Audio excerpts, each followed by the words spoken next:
Thank you, Mr. Chair. In congressional hearings, the minority party gets to select its own witnesses. And of all the people that Republicans could have selected, they picked Candace Owens. I don't know Miss Owens. I'm not going to characterize her. I'm going to let her own words do the talking. So I'm going to play for you the first 30 seconds of a statement she made about Adolf Hitler. I agree. I actually don't have any problems at all with the word nationalism. I think that it gets, the definition gets poisoned by elitists that actually want globalism. Globalism is what I don't want. So when you think about, whenever we say nationalism, the first thing people think about, at least in America, is Hitler. You know, he was a National Socialist, but if Hitler just wanted to make Germany great and have things run well, okay, fine. The problem is that he had dreams outside of Germany. He wanted to globalize. He wanted everybody to be German, everybody to be speaking German. All right, so my first question is to Ms. Hirschenoff. Ms. Owens said, quote, if Hitler just wanted to make Germany great and have things run well, okay, fine. The problem is that he had dreams outside of Germany. So when people try to legitimize Adolf Hitler, does that feed into white nationalist ideology? It does, Mr. Lieu. I know that Ms. Owens distanced herself from those comments later, but we expressed great concern over the original comments. Great, thank you. So there's been a lot of talk today. I'd like to focus on actual policy responses that our government can do to try to mitigate the threat of white nationalism. I know that in my district in Los Angeles just last month, 2 swastikas were painted at Pan Pacific Park along with a trail of blood. I met with Jewish constituents in my district who mentioned that at their synagogues, they've all had to increase security. As you know, there is a nonprofit security grant program at the Department of Homeland Security. Do you believe it'd be worthwhile to increase funding to that program? The ADL has, for establishment reasons, First Amendment reasons, been very cautious and wary of government funding to religious institutions. That being said, we well understand the fear and the safety. So I think that is something that has to be done very carefully in terms of one entanglement. I know in the place where in Westchester County where I live, the state and local governments provide a great deal of protection to the synagogue to which I belong. So I do understand, and I would like to work more with Congress, but I want to caution about where we entangle. This is a very difficult thing to do because when we're scared like this, of course we want money. So that is a great point you make, and I want to note that this program would apply to mosques as well as synagogues, so it is not specific to the religion. But it is true, the First Amendment does affect all of these issues, including, for example, private sector companies to say whatever it is that they want.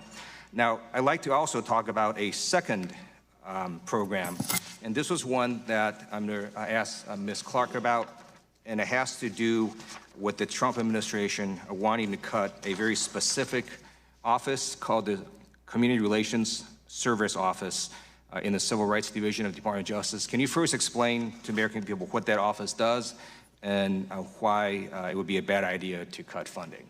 The Community Relations Service Office is a very critical part of the Justice Department. They are considered the peacemakers. They are the ones who step into communities that are embroiled in the aftermath of a hate incident. They are the ones who you'd want to deploy out to Louisiana, to the parishes where the churches are burning right now. They're the ones that you'd want on the ground right after the Charlottesville hate rally. We are deeply concerned by proposals to cut funding to this office, to shift this office to another part of the agency. It's important that this agency's work be completely non-political, but the very subject matter of this hearing today underscores the urgency of maintaining this office that has been with us for decades. And in fact, one of the reasons this office has worked well is because people who go there and get interviewed, it is not a prosecutorial office, and does that make it easier for people to provide information?